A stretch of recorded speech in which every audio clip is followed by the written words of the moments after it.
할렐루야.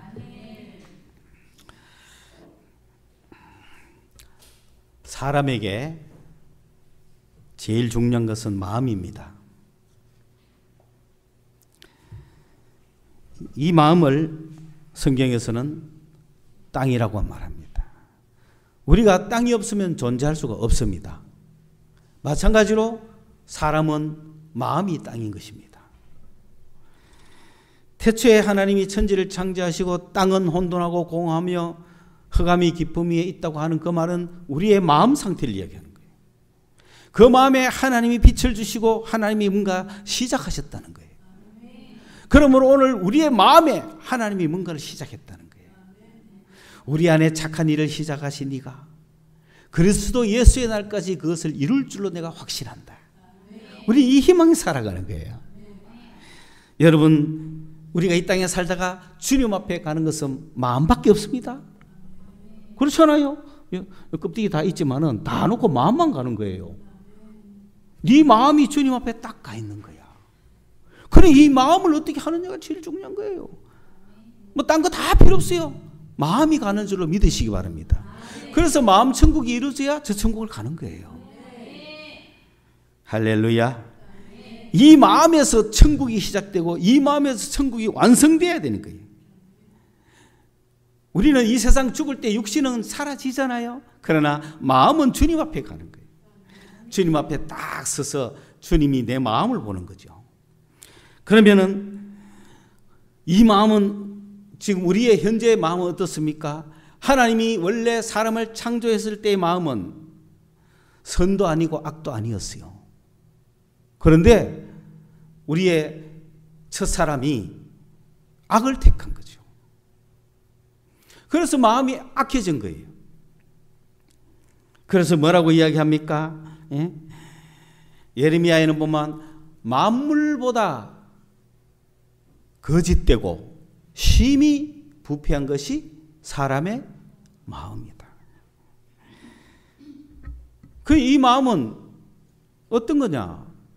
이 마음에서 모든 악한 것이 다 나오는 거예요. 그렇죠?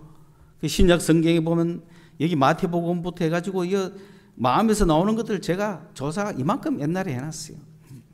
그냥 쭉 한번 읽어볼까요? 마음에서 나오는 거. 악한 생각, 살인, 간음, 음란, 도둑질, 거짓, 정언, 비방. 마가복음에는 악한 생각, 음란, 도둑질, 살인, 간음, 탐욕, 악독, 속임, 음탕, 질투, 비방, 교만, 우매함, 우상을 간사함, 부정, 속임, 아첨, 탐심, 음란, 세욕, 분수, 저버림, 성령 소멸, 두려움, 미혹.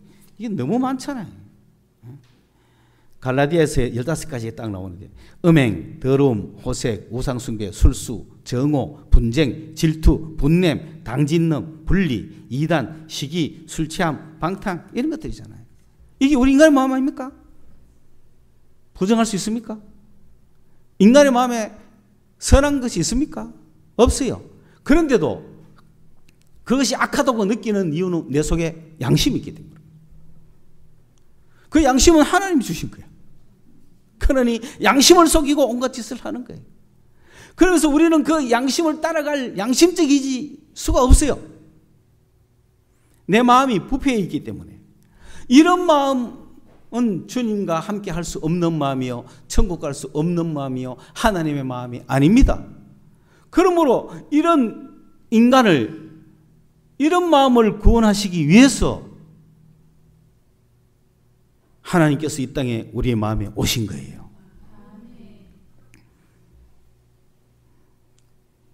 그러므로 하나님께서는 이스라엘 백성들을 택하시고 그들을 하나님의 백성으로 만드는 시험을 삼으셨습니다. 이스라엘 백성들만 구원하겠다는 것이 아니고 이스라엘 백성들을 통해서 전 세계 만민을 구원하겠다는 거였어요. 그런데 이 이스라엘 백성이 협조를 안 해준 거예요. 이 만민을 구원시킬 책임 있는 이스라엘이 부패해버린 거예요. 그들에게 하나님은 율법을 주셨어요. 그래서 율법을 지키기만 하면은 그 마음이 선한 마음이 되어서 하나님과 함께 할 수 있는 천국 하나님의 백성으로서의 마음이 될 수 있는데 이 이스라엘 백성들이 율법을 지키지를 못한 거예요. 그러니 이스라엘 백성들이 율법을 못 지켰는데 어느 나라 백성이 그 율법을 지킬 수 있겠습니까? 그래도 세계 민족 가운데 그 이스라엘 백성과 비슷한 정도의 율법을 가르친 민족이 있다면 한민족이죠. 태계 이황의 성리학은 바로 그런 겁니다. 우리나라의 유교는 그런 겁니다. 공자가 이야기했지만 그것이 주자학이었지만은 주자가 해석하고 만든 것이었지만은 우리나라에는 이황 태계 선생이 성리학을 가르치면서 이것은 일본의 도쿠가와 이에야스의 그 정권의 300년간의 윤리적 기초가 됐고, 그런데 그 유교에 의하면은 참 많잖아요. 부모를 공경하고 경천, 예인, 성을 다하고 경을 다하고 마음을 다스리고 욕심을 따라가지 말고, 그래서 예를 배우고 예를 행하고 그것을 선비라고 이야기하는 거죠. 그래서 우리가 잘 아는 대로 다른 건 다 몰라도 선비는 어때요? 물에 빠져도 헤엄은 치면 안 된다, 이 정도로 선비잖아, 선비. 그리고 부모가 돌아가시면 3년상을 치고, 야, 우리 민족도 그 유교대로만 하면 돼요. 그런데 인간이 할 수 있어요? 형식만 하는 거지, 형식은. 마음에는 안 드는 거야. 부모 3년상을 하면 마음에서부터 애통하는 마음에서가 마음이 상해갖고 아이고 부모님을 그 애통 그 하는 그 통해하는 마음을 가지고 3년을 지내야 되는데 과연 그럴까요? 아니, 요 마음이 일주일밖에 없으면 일주일만 상하면 되지 뭔 3년을 하느냐고 그래. 그거를 나머지 2년 몇 개월간은 가짜 아닙니까? 형식으로 하는 거죠. 그러니 전 세계 이스라엘도 실패하고 한국도 실패했는데 어느 민족이 성공하겠어요? 그러므로 모든 전 세계 만민의 마음은 다 부패인 거예요. 그래 여러분이 그 죄나 이런 것 때문에 절망하는 것은 감사한 거예요. 왜냐하면 구원을 필요로 하기 때문에. 이 마음을 주님이 구원하러 오신 거예요. 우리가 이 세상 살다가 주님 앞에 가는 것은 뭐밖에 없다고요? 마음밖에 없는 거예요. 여러분 이 시간 딱 세상 땡 종쳤어, 연필 놓으세요, 끝났어. 딱 지금 가면 주님 앞에 뭐만 남을까요? 마음만 남는 거야. 마음만 딱 남는 거야. 이 마음이 여러분 어떠냐는 거지. 이런 거 있냐 없냐. 이런 거 있는 자는 천국에 못 들어간다고 계시록에 이야기되어 있죠. 계시록 읽어봤어요? 예수 믿으면 천국 갖다 놓고 이게 무슨 날벼락이냐는 거예요. 막판에 와가. 예수 믿으면 천국 갖다 놓고 계시록에 보면 뭐 살인자, 음행자 이런 건 천국 못 간대. 그러니까 십계명 못 지킨 사람은 못 들어간다는 거예요. 율법은 생명이에요. 이스라엘 백성은 율법을 지키는데 실패했죠. 마음으로 지키는데 실패했죠. 행위로는 지켰는지 몰라도 마음으로 지키는데 실패했죠. 그러니 우리 인간이 할 수 없는 그 율법 지키는 것을 할 수 있도록 하는 것이 하나님의 구원입니다. 내가 할 수 없는 그것을, 내 마음이 이룰 수 없는 그것을 이루 주시기 위해서 이 땅에 예수 그리스도가 오신 거예요. 예수가 오셔서 여러분 속에 예수가 들어가신 거야. 지금 여러분이 어디에 들어갔다고? 마음에 들어간 거야. 마음에서 착한 일을 시작하고 있는 거예요. 그리고 예수님께서 성천하시면서 성령을 우리에게 주신 거예요. 그러므로 성령이 우리 속에 계셔서 이제 이 성령은 하나님의 마음이죠. 이 성령이 우리의 마음을 완성시켜가는 거예요. 성령이 우리를 도와서 율법을 준행할 수 있도록 만들어주는 거예요. 할렐루야. 여러분 율법을 준행할 수 있으면 좋아요, 안 좋아요? 마음이 시원하잖아요. 살인하지 말라, 간음하지 말라, 도둑질하지 말라. 이거 내 마음이 탁 지킬 수 있으면 얼마나 좋아요. 그런데 그게 우리 인간의 마음으로는, 인간의 힘으로는 부족하지만 우리 주님의 힘으로 가능할까요, 안 할까요? 가능한 거예요. 그렇게 되면 좋아요, 안 좋아요? 좋아요. 그게 천국이에요.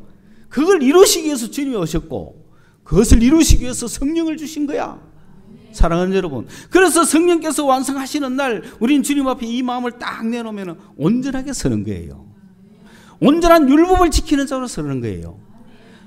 다시 말해서 그분을 그렇게 온전히 된 자를 이 땅에 내려보내면 예수님과 같이 되는 거죠. 그렇게 완성된 자를 이 땅에 내버리면 율법을 완성하죠. 그렇게 완성된 자를 이 땅에 내려가면 율법을 다 지키는 거예요. 이런 마음을 인간이 못하니까 주님이 오셔서 우리 마음속에 오셔서 우리를 그러한 상태로 만들어 주실 것입니다. 믿으시기 바랍니다. 그런 날에 오기를 믿으십시오. 죽기 전에 와야지. 이 땅에서 와야지. 그렇지 않습니까? 그래서 이 부패한 마음, 여러분 지금도 이 막 부패한 마음과 고민하고 고생하죠. 에스겔서에 보면 이 마음을 새롭게 하겠다고 말해줬어요. 여러분 새롭게 되면 좋아요, 안 좋아요? 여러분 그런 경험을 했습니까? 내 마음이 예수의 보혈로 싹 씻어지는 경험을 했습니까? 얼마나 좋아요. 그런데 그렇다고 해서 우리가 그때 딱 죽으면 천당 가면 좋겠는데 안 죽고 이 땅에 살아 있으니까 또 죄악이 나를 덮치죠. 그래서 절망 가운데 또 있잖아요. 그래서 이 땅에서 그것이 완성될 때까지 싸워가야 되는 거예요. 그거 제일 싹 씻어질 때 그건 주님이 시작하신 거예요. 시작하신 주님이 완성을 할 때까지 우리 속에서 역사하시는 거예요. 그렇죠? 그러므로 하나님께서는 율법서를 우리에게 주시면서 이 율법대로 행해라. 여러분 우리가 신명기에서 바라본 율법은 뭐였습니까? 하나님은 한 분이시다. 그러므로 그분을 사랑해라. 이 말을 순종하면 축복이요. 불순종하면 죄악이다. 저주다. 그랬죠? 그런데 우리 마음이 하나님을 사랑하게 됩니까? 안 되잖아요. 명령을 받았지만 어려서부터 그렇게 모든 훈련을 하고 벽에다 써놓고 손에다 메고 다 해봤지만은 마음이 하나님을 사랑해집니까? 내 마음이 부패하기 때문에 하나님 사랑하기 힘들죠. 명령은 받았으니까 사랑해야지라고 하는 마음은 있지만 명령도 안 받았으면 사랑해야 되는지도 모르죠. 그러면 양심만 살아있는 거죠. 그러나 명령을 받았으니 사랑해야지라고 하는 건 알겠는데 이 마음이 사랑해집니까? 안 해지죠. 이걸 가능하게 해주시려고 주님이 오셨다 이 말이에요. 그 율법을 우리가 이룰 수가 없다는 거죠.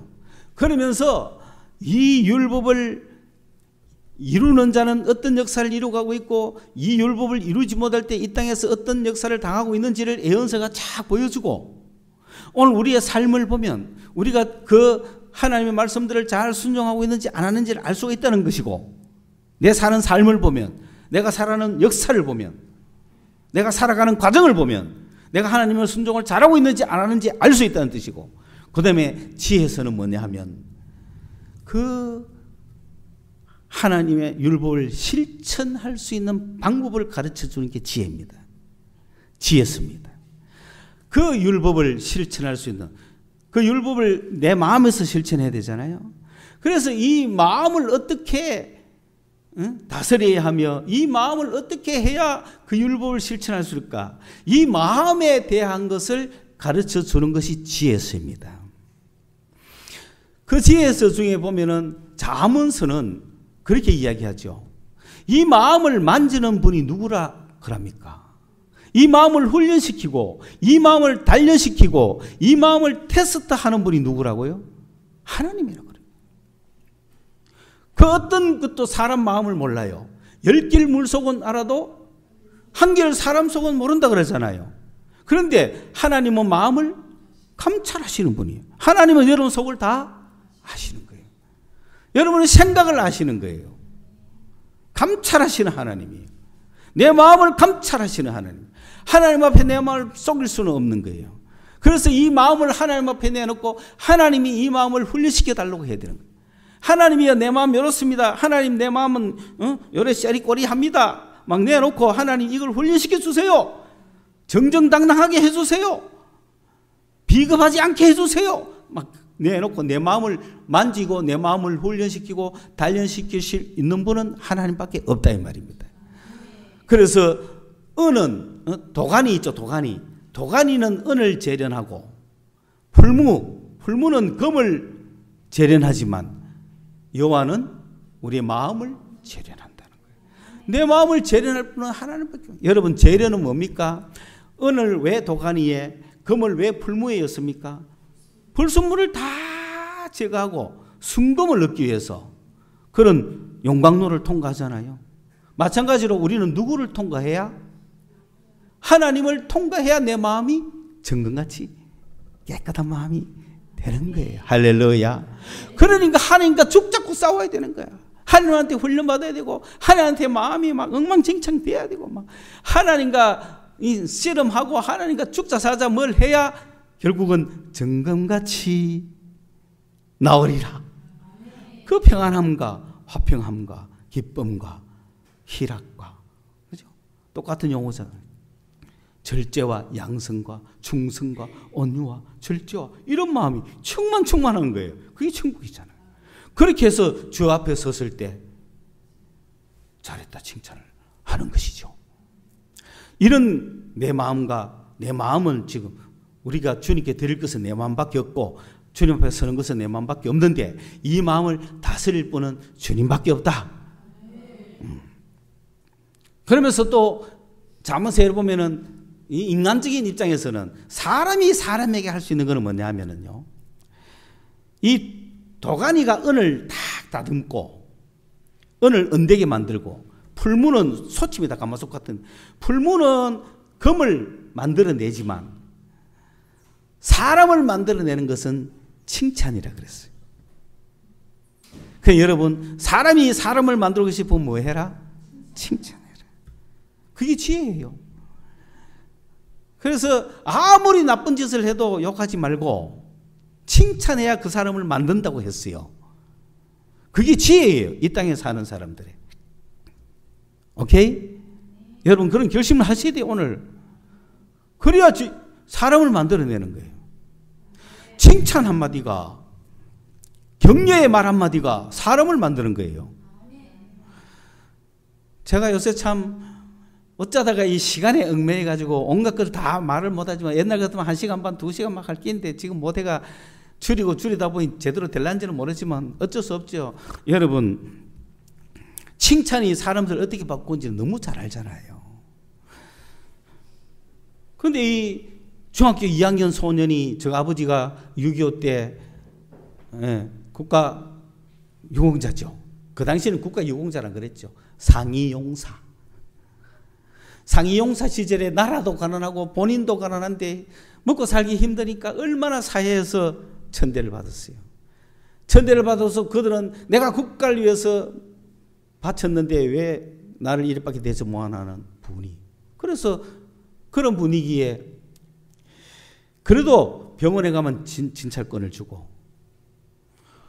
그런데 이 중학교 2학년 소년이 그런 분위기에서 크고, 아버지가 술만 먹으면 걔를 부여잡고, 얘야 미안하다, 내가 전쟁에서 이렇게 팔다리를 잃어가지고 너를 고생시키는구나, 미안하다. 그렇게 크는데 사회에서는 보는 눈이 좋지 않으니까. 그런데 이 친구가 이제 축농증이 심해가지고 병원을 갔습니다. 그래서 그 보험카드를 밀고 접수를 하려고 했더니 의사가 인상을 쓰는 거죠. 그러면서 뭐 별로 안 좋게 생각하려고. 그러니까 그 병원도 못 가고 어느 병원을 찾았는데 그 병원의 간호사도 막 인상 쓰면서 별로 안 좋다는 거지. 돈을 못 받으니까. 의사도 먹고 살아야 되잖아요.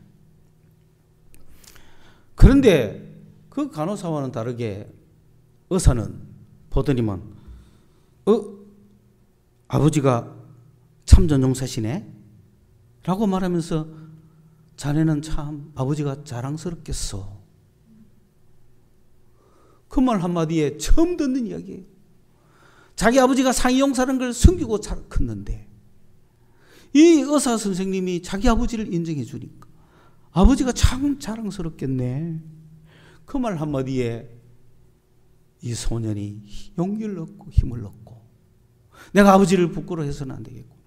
아버지를 알아주는 사람도 있구나. 그게 그 긍정적인 말 한마디에, 그 격려의 말 한마디에, 그 칭찬의 말 한마디에. 사실 그렇잖아요. 여러분 쩐가 들어갈 때 뭐 좀 제일 걸발 좋은 게 있으면 좋잖아요. 그죠? 사실은 그들이 걸발이 제일 좋아야 되는데, 그때 이런 의사 선생님이 있었나, 나도 이런 의사 선생님 같이 훌륭한 의사가 돼야 되겠다. 이분이 누군지 아십니까? 이국종 교수입니다. 칭찬은 사람을 그렇게 만드는 겁니다. 오늘 우리는 언젠가 주님 앞에 설 그 마음을 단련하기 위해서 달려가고 있는 중이고, 지금도 그 마음을 만들어가고 있다는 걸 아셔야 되는 거예요. 일이 아닙니다. 교회 건축이나 세상의 일이나 전도나 선교나 이런 거, 그거는 부차적인 거예요. 그런 거 갖고 가는 게 아니에요. 주님 앞에 내 마음 갖고 가는 거예요. 내 마음 갖고 가는 거예요. 그렇잖아요. 여러분 잘 하셔야 됩니다. 우리가 이제 앞서 가진 선배들의 신앙 모습을 제가 여기서 이야기하는 것은 다른 이야기를 드리고자 아니라 반면교사로 삼고 우리의 거울이 되고 그 천국을 향해 가는 우리 모든 성도들에게 신앙에 도움이 되기 위해서 제가 조심스럽게 이야기를 하는 거지만, 우리 젊은이들을 열광시켰던 그 몇몇 지도자들의 그 추락은 많은 사람에게 상처를 주고 있지 않습니까? 뭐가 안 돼서 그럴까요? 마음이 안 돼서 그래요. 사역은 엄청 하죠. 사역은 열심히 하죠. 마음이 안 돼 있는 거예요. 마음을 끊임없이 닦아가야 되는 거예요. 사역과 마음은 별개예요. 사역과 마음이 합쳐졌을 때 진짜가 나오는 거예요. 사역과 마음이 별개면 언젠가 마음이 무너지면 사역은 굉장한 타격을 받고, 그러면서도 참 보면은, 여러분 우리 준비 찬양할 때 내 마음 깊은 곳이라고 하는 노래를 찬양했잖아요. 그 노래를 작곡하시는 분 300여 곡의 작곡을 하고 3,000여 개의 집회를 하면서 우리 수많은 청년들, 청소년들을 위한 사역을 하려고 주님의 사명도 받고, 대학교 4학년 졸업할 때부터 청소년들을 위한 찬양 사역에 몰두하면서 그렇게 한국의 찬양 문화를 바꾸고 수많은 젊은이들에게 어필하고 다가갔던 그분의 찬양을 분석을 해보면 그분은 많은 고뇌 속에 있었다는 걸 알게 돼요. 마음의 싸움을 갖고 있었다는 걸 알게 돼요. 결국 그분은 가정이 깨지면서 우리의 젊은이들에게 많은 상처를 주고 또 젊은이들이 우왕좌왕할 수밖에 없는 그런 상황이 됐지만은, 우리가 오늘 여기서 보고 싶어하는 포인트는 내 마음 깊은 곳 무엇이 있나? 여러분 마음 깊은 속에는 뭐가 있어요? 예수님이 계십니까? 세상이 있습니까? 물질이 있습니까? 명예가 있습니까? 쾌락이 자리 잡고 있습니까? 그분은 그 뿌리 깊은 속에 자리 잡고 있는 쾌락과 싸웠던 것 같아요. 그래서 내 마음 깊은 곳이 뭐가 있나? 뭐가 있나? 그래서 로마서 6장 7장을 보면서 맞아, 내가 원하는 선은 행하지 않고 내가 원하지 않는 악을 행하니 내 마음은 정말 죽을 판이다. 그러나 예수 그리스도가 내 마음에 계시니 나는 이길 것이다. 그런 언젠가는 이기게 만들어주겠지. 그런 고백을 하는 거예요. 그 가사를 보면서 저는 오늘 이 시대에 우리 40대 이하의 젊은 영혼들을 향하여 새롭게 주님이 시작하셔야 될 때인데, 그 벌써 20년 전, 30년 전쯤에 청소년 사역을 담당했던 그분들이 10여 년 이상을 청소년들을 한국에서 이끌어오다가 그런 식으로 좌절이 됐을 때, 그러나 그분들의 그 시대에 했던 그 고민과 그 사역을 우리가 들여다볼 필요는 있다. 제가 그걸 보면서 아하, 시대가 많이 변했구나. 만약에 제가 그보다 10년 좀 앞서 있는 그 위에 선배인 10년 이내 있지만은 동시대에 내가 만약에 아니면 내보다 약간 더 위에 있는 분들이 청소년 사역을 했다면 자기들 식의 문화로 했을 거예요.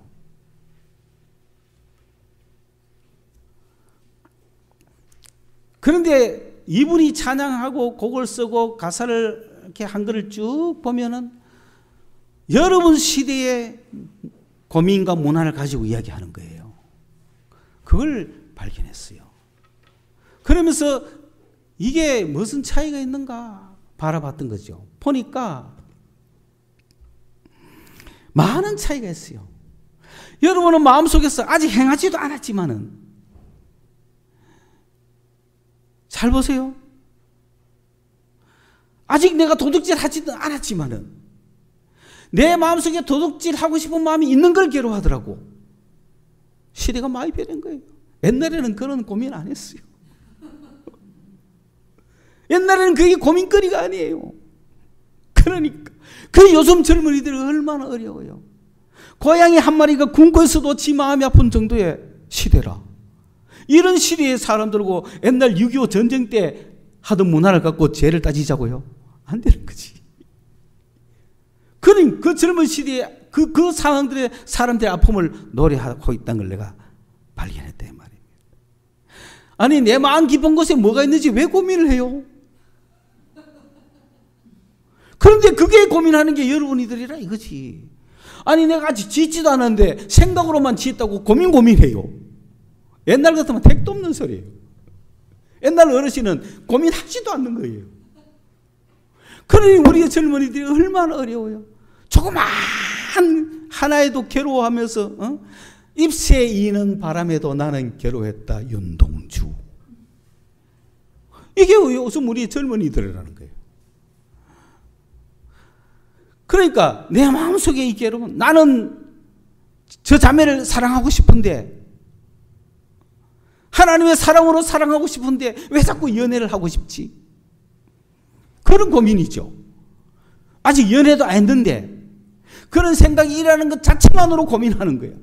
그런 생각이 일어나는 것만으로 왜 내 마음이 이렇게 악하고 부패하지? 신앙적으로는 천국에 가까워진 거죠. 우리나라가 발전했다는 증거예요. 오늘 그런 시대에 우리가 살고 있다는 거 알아야 돼요. 그런데 반대로 여러분, 여기 오늘 제가 시간이 어떻게 될지 모르지만 마무리를 어쨌든 해야 되는데, 오늘 보세요. 시편 57편에 내 마음이 확정되고 내 마음이 확정되었다. 내가 새벽을 깨우리로다. 유명한 구절이죠. 이걸 보면 누가 생각나요? 어느 분이 생각나요? 김진홍 목사님이 생각나죠. 김진홍 목사님은 벌써 지금 41년생이니까 80세가 넘으셔가지고 은퇴를 하시고 원로로 계시고 뭐 이제 어르신이니까 그분의 영역의 모든 과정을 우리가 얼마든지 이야기할 수 있고 거울로 삼을 수 있고, 또 그분의 스토리는 인터넷에 다 나와 있으니까 오늘 내가 그분을 마음껏 이야기하는 것은 생존에 계시지만 상관없다는 거죠. 그럼 이분은 30세에 장신대를 들어갔어. 전도사가 됐습니다. 그 당시에는 신대원 제도가 없으니까 2학년에 들어가는 거예요. 그런데 이제 신학교를 갔으니 목회를 해야 될 거 아니에요. 그러면 하나님, 내가 어디 가서 목회를 할까요? 이렇게 되니까 가장 한국에서 어렵고 힘든 곳을 가자. 배짱이죠. 용기죠. 내가 좋은 데 가서 출세하자가 아니라 가장 힘든 곳에 가자. 그래서 청계천을 간 거죠. 거기서 청계천에서 비면 선교를 하는데 거기에서 가가지고 매일 방문하면서 일이 일나가지고 이제 73년도쯤에는 거기에 활빈교회가 생기지고 전도사가 와서 목회를 하고 그렇게 하니까 드디어 이제 거기서 온갖 일이 얼마나 많았겠어요. 그런 것을 자기는 일기를 썼어요. 일기도 쓰고. 그리고 마지막으로 후이 엄마를 얻고 병원을 다니다가 천호대교 건너가면서 자기 등에서 죽은 후이 엄마를 바라보면서 내가 이놈의 세상 불사질을 본다고 분노를 폭발하는 순간에 예수님의 얼굴이 스쳐가면서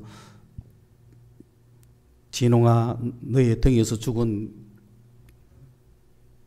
그건 나다. 그래서 할빈교회 다 때려치우고 다시는 안 한다고 생각을 했는데 거기서 자기 마음을 확정했죠. 내 마음이 확정되었고 내 마음이 확정되었으니 내가 새벽을 깨우리로다. 좋아, 내가 이 빈민선고를 해보자. 하나님이 나에게 마음을 주셨으니 내 마음을 확정한 거예요. 빈민선교를 하자고 확정을 하니까 이제는 가만히 있으면 안 되잖아요. 지금까지는 수동적으로, 비능동적으로, 비적극적으로, 소극적으로 하던 그런 목회였다면 이제는 이걸 내가 하기로 마음 먹었으니까 적극적으로 해야죠. 새벽을 기다립니까? 깨웁니까? 깨우는 거야. 잠자는 자를 일으켜 세우고 내가 능동적으로 움직이기 시작한 거죠. 내 마음이 확정되었고 내 마음이 확정되었으니 내가 새벽을 깨우리로다. 이 한국의 어둠의 세계를 깨우리로다. 오늘 우리 식으로 하면은 여러분의 어두운 마음을 깨우겠다라고 하는 확정을 했다는 뜻이죠. 그래서 드디어 이제 그런 마음이 드니까 목회가 신이 나는 거죠. 목회가 신이 나고 73년 말에 CBS에서 신앙수기를 공모했는데 상금이 1,000만 원 좀 되는데 이야 저 1등 하면은 1,000만 원 빈민선교 확실히 할 수 있겠다. 그래서 자기가 평소 일기를 쓰면서 모아놨던 그 글을 제목을 새벽을 깨우리로다 딱 붙여가지고 자기는 당연히 당선될 줄 알고 CBS에 보내 탈락. 그분은 글 읽기를 잘했고 뭐 글쓰기도 좋아했으니까 자기가 이만한 빈민촌에서 했는 이만한 신흥수기 누가 감히 따라오겠노. 그런데 73년에 탈락. 74년 1월 달에 그래도 사회운동을 하는 친구들하고 강연도 들으면서 그쪽 계열의 분들하고 사회운동을 하는 중에 유신헌법 중에 긴급조치라는 게 있습니다. 그래서 헌법에 대한 이야기 절대 하지 마 하는 조치법을 딱 하니까 젊은 김진홍 목사 아니 내가 뭐 공산주의자고 데모주의자도 아니지만 그러고 유신을 내가 반대하는 건 아니지만 말 자유는 줘야 될 거 아니야. 그래가지고 시위하다가 잡혀가 1호로 잡혔습니다. 1호로 잡혀가 74년에 감옥에 들어가서 15년형을 선고받고 그 감옥 안에서 주님을 체험하고 성경을 통해서 성령을 체험하고 13개월 만에 75년 2월 달에 나왔죠. 거기에는 물론 한경직 목사님을 비롯해서 교계의 구명운동이 있었지만은 그래서 그분이 이렇게 하는 와중에 자기가 떨어진 원고를 CBS 가가 받아가지고 자기 집에 다락에 올려놓고 있었는데 74년에 자기는 구속이 되고 일본의 친구 어떤 분이 김준홍 목사 집에 와가지고 그 원고를 들고 일본에 가서 일본서 먼저 출판이 됐습니다. 새벽을 깨우리로다가. 그리고 82년도에 홍성사에서 출간을 하고 영화로 만들었죠. 90년도에 영화가 나왔죠. 새벽을 깨우리로다. 그래서 김준홍 목사님이 많이 알려지게 됐습니다. 그런데 이 김준홍 목사님 시대는 여러분 시대하고 달라요. 우리 시대보다도 위에요. 왜냐? 우리 시대는 그래도 차표 안 내면, 기차표 안 내면 타기가 약간 어려운 시대였어요. 식당에 들어가서 돈 안 내고, 돈 없으면 식당에 들어가기가 어려웠지만 바로 내보다 2년 위의 형은 다 들어가는 시대였어요. 돈 없이 들어가고 앉아가 튀는 국리만. 시대가 그래요. 예수 믿는 사람들이. 김준호 목사님 마찬가지예요. 그 41년생이니까 10살 때 6.25 뭐 다 겪고 나온 분인데, 여러분 기차에 돈 내고 탔을까요? 그냥 탔을까요? 그냥 타는 거예요. 타다가 영혼에 들기가 뚜디맞고 나가고, 그럼 기다리다가 낸주 야간 열차로 또 타고 내려오고. 아무런 도덕적인 감각, 죄에 대한 감각 없습니다. 여러분 시대하고 다르다 이 말이야. 그런 시대의 목사님이 지금까지도 신앙적 영향을 준다는 건 대단한 거죠. 왜? 내 마음이 확정되었기 때문에. 내 마음이 확정되기 때문에 그런 거예요. 그런 어려운 가운데서도 내 마음이 확정되기 때문에 사역과 마음이 똑같았다는 말입니다. 그렇지만 그분의 시대의 도덕이라는 그런 겁니다. 병원에 가면 병원비 깎아줬어 하고 그런 시대인 거예요. 그럼 장기려 박사 같은 분은 뒷문을 열어두었으니 도망가시오. 환자들 보고 돈 내지 말고 도망가라고 말하는 그런 시대고, 깎아달라는 건 여사고, 기차를 누가 돈 내고 탑니까? 삥 가는데 개구멍으로 떠가 다 올라타고 가고. 그런 시대다 이 말이에요. 이해 갔습니까? 그런 시대하고 여러분 내 마음이 깊었고 선이 뭐 있노? 괴로워하고 아직 죄도 짓지 않고 행동하지도 않았는데 생각만 떠오른다고 해서 그걸 죄라고 고민하는, 내가 그런 마음이 무엇다고 해서 그조차를 괴로워하는 여러분 시대하고 같나 이 말입니다. 그러나 그런 시대에 그 고민의 끝을 보고 마음에 확정을 하고 뭔가를 했다면 계속해서 정말 이 시대에 문화를 파악해서 계속할 수가 있을 거란 말이에요. 그런데 그 마음이 확정되지 못하니 사역과 마음이 별개가 되니까. 김진호 목사님은 그런 고생하는 가운데 자기 사모님이 두 아들 되고 미국으로 가버리고 끝났으니까 어쩔 수 없이 7년 후에 재혼을 했지만 도망갔지. 한마디로 사모가 내 몰라라 하고. 그러니 어쩔 수 없지만은 이 시대에 마음이 합쳐지 못했을 때 이분의 이혼은 약간 다르잖아요. 물론 지금은 그분이 사역을 통해서 수많은 사람에게 영향을 줬다면 지금은 자기 마음을 닦는 것이 얼마나 중요한지 알고 있는 입장이 있습니다. 그게 중요하다는 거죠. 여러분, 마음을 확정해 가는 게 중요합니까? 사역이 중요할까요?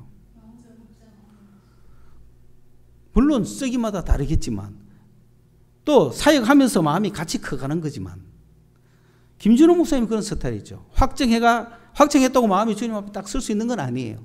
왜냐하면 마음을, 내가 빈민성교하겠다고 마음을 먹었던 거지 그 마음 자체가 주님 앞에 완전히 설 수 있는 마음은 아니잖아요. 계속해서 완성돼 가는 거죠. 사역과 함께. 그러나 사역이 흔들리지 않는 이유는 마음이 확정했기 때문에. 오늘 여기서 마음이 확정됐다는 이야기는요, 히브리어 단어적으로 이게 니팔이라는 거예요. 니팔이라는 건 뭐냐면은 단순 수동입니다. 마음이 확정됐다 해서 확정된다는 말은 세웠다는 거예요. 딱 세웠다는 거죠. 나는 무슨 고기를 안 먹겠어. 딱 마음을 세운 거죠. 그런데 이게 사람은 흔들립니까? 안 흔들립니까? 작심 삼일하고 흔들리잖아요. 그런데 이걸 하나님이 딱 확정시켜주면 안 흔들리지. 이랬다는 겁니다. 오늘 다윗은 이랬다는 겁니다. 확정했다가 아니고 확정되었다. 내 마음이 확정되었고 내 마음이 확정되었으니, 이 아둘람 굴에서 사울을 피해서 있는 이 타임에 다윗은 하나님께서 그 다윗의 마음을 확정시켜 준 거죠. 다시는 하나님을 향하여 불안해하거나 적을 보고 불안해하거나 하나님과 내 관계가 흔들리거나 그렇지 아니하고 감사하고 찬양하며 그의 인자심과 그의 진리를 만민에게 전파하리라. 확정되었다. 하나님이 다윗의 마음을 확정시켜 준 겁니다. 흔들리지 않는 거죠. 여러분 마음을 확정하셔야 됩니다. 마음을 결심하십시오. 하나님이 확정시켜 주실 것입니다.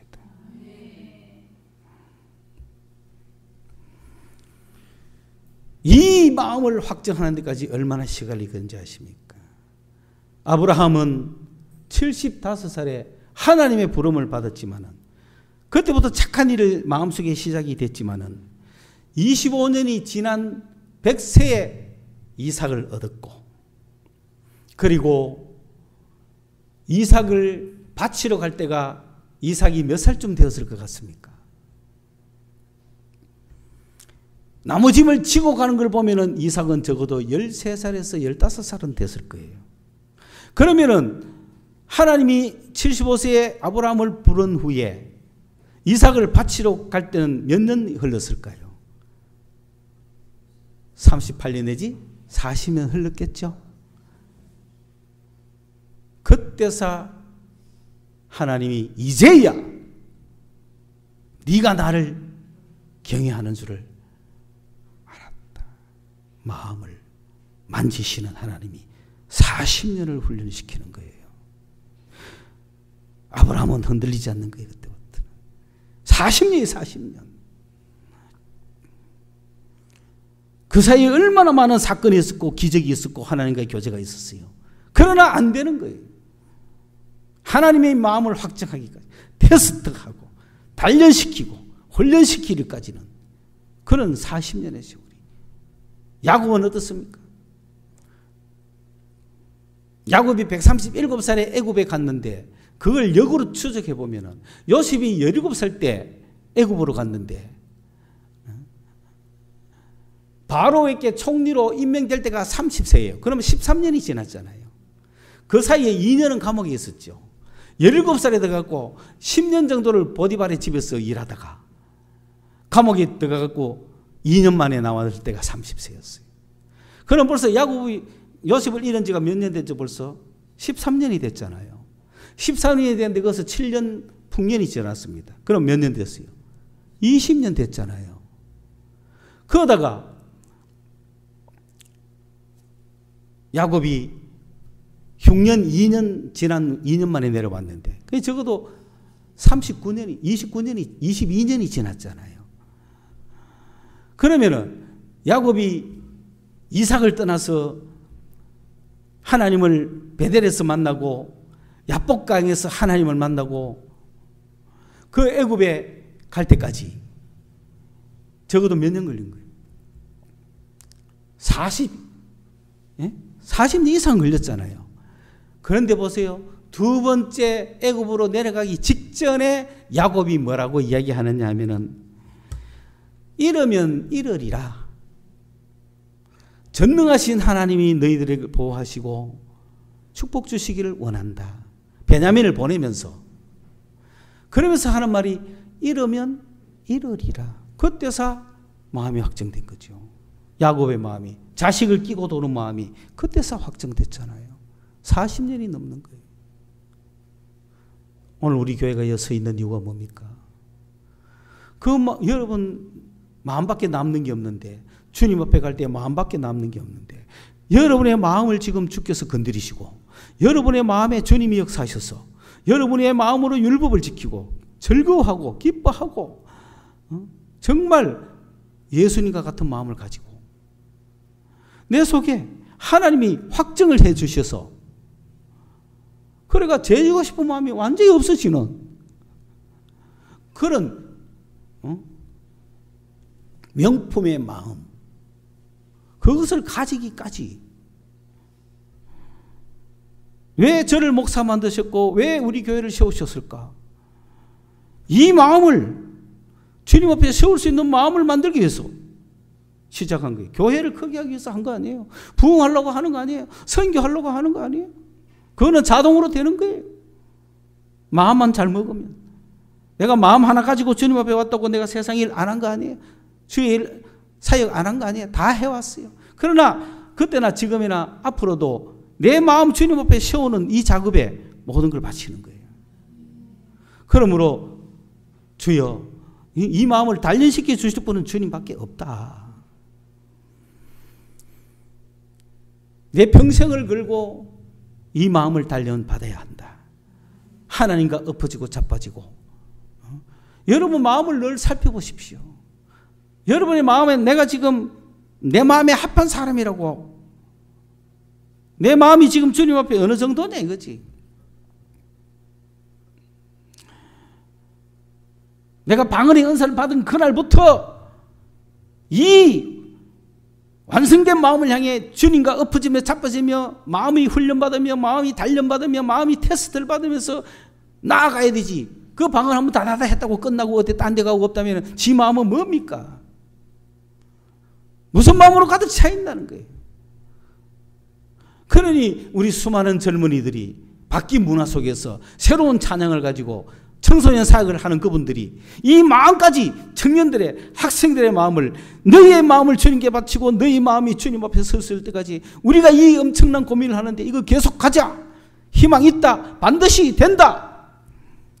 그럴 때가 온다. 내 마음이 확정될 때가 온다.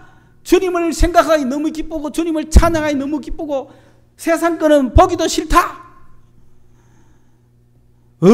언질이 난다. 이 정도로 되는 마음을 갖기를 원합니까? 하고 막 밀어붙여갖고 주님은 그렇게 여러분을 만드실 겁니다. 그 마음이 주님 앞에 가는 겁니다. 막 그냥 토했어야 되는데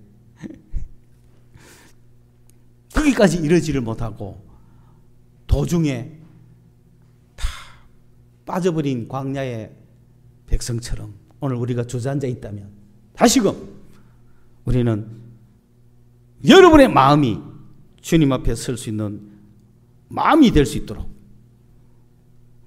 이것을 우리 힘으로는 할 수가 없습니다. 하나님이 확정시켜 주실 겁니다. 하나님이 확정시켜 주실 걸 믿으세요. 그러니 여러분은 이렇게 고백하세요. 하나님, 내 힘으로는 안 됩니다. 하나님, 내 힘으로는 담배, 노담 못합니다. 또 노담뿐만 아니잖아. 지금 너무 많잖아. 지금 젊은이들을 마음을 뺏어가는 게 너무 많잖아요. 내 힘으로는 안 된다고 고백하시라고. 내 마음을 만져줄 분은 주님밖에 없다고 고백하시라고. 그래서 주여, 그냥 한 대 하면서 기도하는 거예요. 주여, 아직도 안 됩니다. 이게 올바른 태도예요. 그걸 가정스럽다고 하지 마세요. 그게 정상이라는 거죠. 주여, 오늘도 도박했습니다. 스포츠 게임 했습니다. 오늘도 인터넷 들어가서 또 게임 했습니다. 주여, 주여. 중요한 것은 주여, 주여 하라는 얘기입니다. 주님이 만들어 가실 줄로 믿습니다. 언젠가 유쾌한 날이 올 것입니다. 확정되었다고 고백하는 날이 올 것입니다. 기도하겠습니다. 하나님, 우리가 마음이 확정되면 우리도 새벽을 깨울 수 있습니다. 우리도 주님을 찬양할 수 있습니다. 아직도 확정하지 못하여 끌려다니는 내 마음, 아직도 확정되지 못하여 흔들리는 내 마음, 그리하여서 내가 전적으로 일을 하지 못하고 있는 우리의 삶 불쌍히 여겨 주옵시고 주여 내 마음을 확정시켜 주시옵소서. 예수님의 이름으로 기도드리옵나이다. 아멘.